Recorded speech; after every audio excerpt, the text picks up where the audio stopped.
Due to a covert narcissist's low self-esteem and fear of abandonment, they have a desperate need to feel in control of others. This assures them that you will see them how they want you to see them, as well as that you will not abandon them. It also allows them to exploit you to the maximum. Knowing the following 9 sneaky manipulation tactics will save you a lot of pain and heartache, as well as time and money. The first tactic covert narcissists love to use is passive-aggressive comments. This is when the narcissist uses indirect criticism or sarcasm to subtly undermine your choices. Their goal in using this tactic is to erode your confidence and manipulate you without appearing overtly hostile. If they succeed to over time break down your confidence in yourself and your choices, you will turn to them whenever you need to make a decision, giving them full control over your life.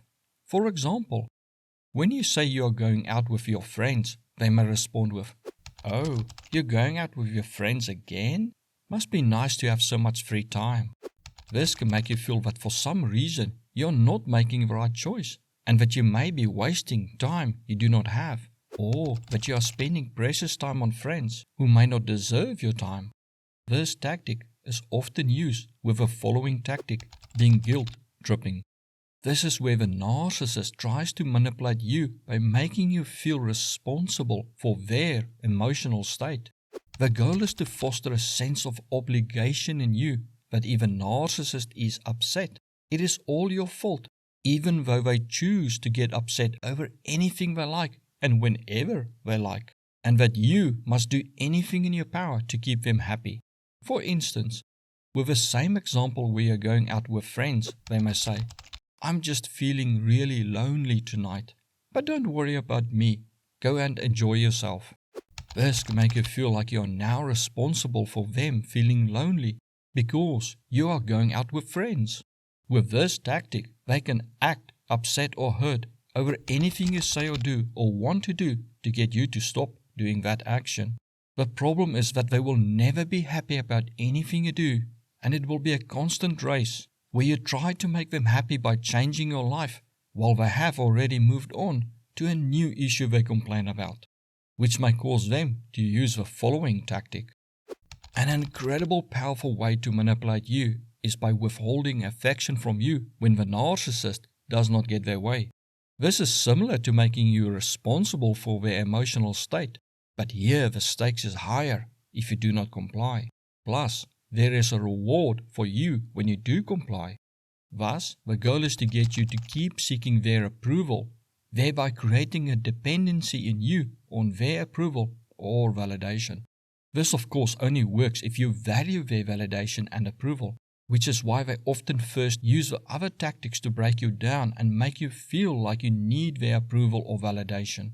For instance, if you want to hug them or kiss them, they may say, "I am still mad at you." They may also do it a bit more subtly, where they give you some approval but hint that you could get more if you follow their way. Such as when you did something, they may say, "It's good, but you could have done it better if you followed my advice," which plants the seed that you need to always check in with them before doing or deciding anything. They can also switch over to using subtle criticism instead of withholding approval. The goal here is to undermine your confidence while hiding the manipulation by appearing helpful or being concerned for your safety. It may also be disguised as helpful advice, but the aim is to break you down. For instance, if you do something, especially if you are proud of it or do it very well, they may say, "I don't want to criticize, but maybe you should consider a different approach." Often they will have no alternative way for you to do it, or are able to tell you what you are doing wrong. They just don't think it is the right way you should do it. Or if you choose, say, option A, they may say, "Are you sure option A is the best way? I would have chosen option B." Which can be funny when a week later you say, "I'm choosing option B," and they switch and now claim option A is what they would choose, totally forgetting what they said a week ago. It is like no matter what you say or decide, they will disagree with you. When these tactics don't get the desired result, covert narcissists often pull out their favorite tactic, the good old silent treatment. This tactic has devastating effects on the victim. See a link in the description or follow the card for a video on it. This is where the narcissist emotionally withdraws from you to instill anxiety and insecurity in you. They still may interact with you, such as make food or take the trash out and pass the salt or pepper to you. They just refuse to talk or listen to you. This is a childish action and will make you question and doubt your actions, causing you to seek their validation. With silent treatment, there is no negotiations. They have decided you are guilty or wrong, and they will not talk to you until you give in to their demands. They basically hold their interaction with you for ransom. It is an emotionally brutal yet physically non-violent way to get you to give in to anything they demand. Basically, it is an assault on your emotions as if they assaulted you physically. Silent treatment works in most cases as many victims just want things to get back to normal and eventually feel that it is a small price to pay to give in to this one demand just to get things to move forward again. But then a few days later, the narcissist gets upset over something else and the silent treatment is back. If you stop responding to the silent treatment tactic, the narcissist will change tactics to break you down again, as they realize that you have gained too much confidence and don't care that much about their validation anymore. However, they may also try to reconnect with you to make it appear as if your desires align with theirs, called projecting desires. Their goal is to give you the approval you seek without obviously giving you approval. For instance, say you choose a career, they may say, "I always thought you'd be interested in that career. It's what I would do." Or say you do something like fix a broken toaster, they may say, "I thought that was a problem. I would have fixed it the same way." So by saying they would have done it the same way, they elevate you in a way to their level, thereby giving you validation without actually saying that you did a good job or are a good person. That is because in reality the covert narcissist thinks you are below them and has a very hard time giving you any praise at all, as they feel it makes them look bad.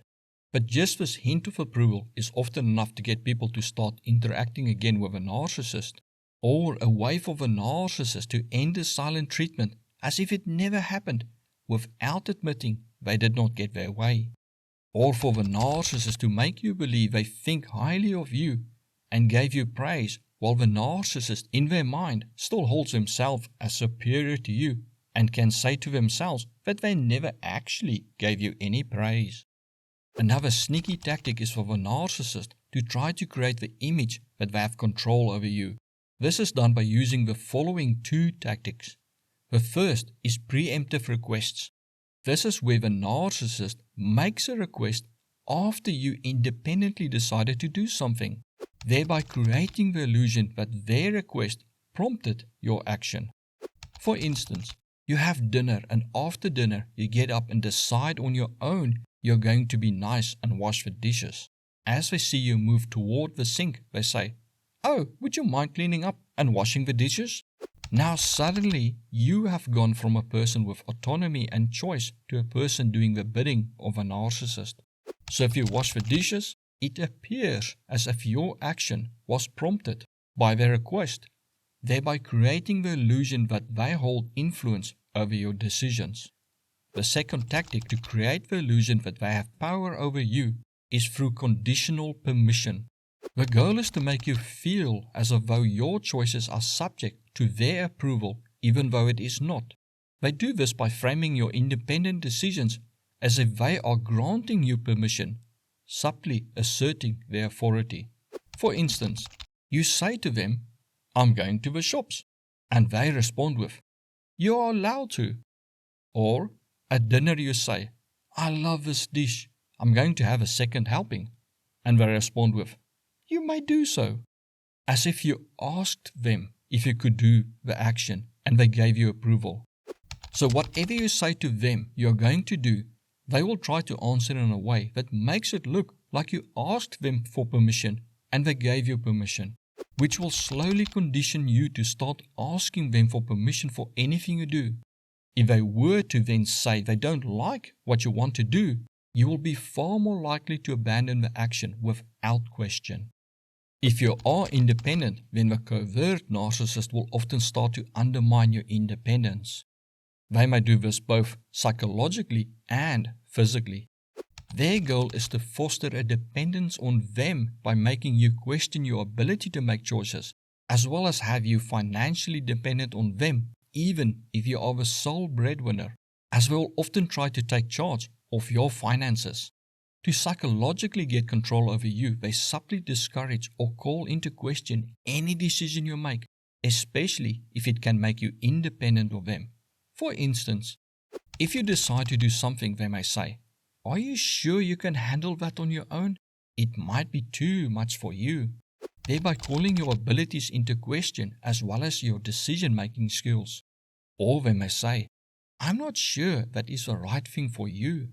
Of course, if you call them out on it by stating that they are being unsupportive, they will claim they are just looking out for you and don't want to see you getting hurt by failing. To physically create dependence on them, they will sabotage your career or take control over your finances and even your company you built from scratch by claiming they know how to handle things better than you. Now, where an overt narcissist may force you to quit your job or take a lesser paying job or stop your studies, the covert narcissist does it in a more sneaky way. They may switch your alarm clock off and claim they know nothing, or accidentally misplace your car keys when they out of the blue decide to clean the house the night before you need to write an important exam or have a job interview, causing you to miss your opportunity. They may also conveniently forget to give you important messages or accidentally throw important mail away, as well as decide to clean your room unasked for and throw important notes or books or items away that can influence your success. They may even go so far as to damage or break your stuff, such as spilling coffee on your reports, papers, or your laptop. They may act clumsy and on purpose drop your phone or laptop, or act as if they tripped and fall on your stuff, thereby breaking it, or giving them an excuse to pull things off a table. They may constantly hint that you're not good at handling your finances or running your own business, and that they would be able to run your finances or business so much better. They may even secretly sabotage you so that it looks like they are right, until you give them full control of your finances or business. The lengths they will go to in order to ruin your success and thereby your independence are staggering. Never ever underestimate the depraved depths a covert narcissist will be willing to sink to in order to protect their image and ego. They have no remorse for their actions and zero care about others. Unlike the overt narcissist, covert narcissists are filled with hatred and despise anyone else who seems happier or better off than them. Many covert narcissists just want to see the world burn. And the more you show kindness and caring, the more they hate you, as your kindness highlights the contrast between the narcissist's perceived inadequacies and the positive qualities they see in you. Narcissists also crave independence and control over others. Showing them kindness and giving them help are often interpreted as you attempting to gain control over them by making them dependent on you, as acting like they care and offering help is exactly the tactic covert narcissists use to make you dependent on them and thereby gain control over you. Thus, they don't believe your kindness or help is genuine, but a manipulation tactic which causes them to despise you for using their own tactics against them. Narcissists also see genuine kindness as a weakness that they can use to exploit you. Learn more about narcissism by watching the video suggested to you right now.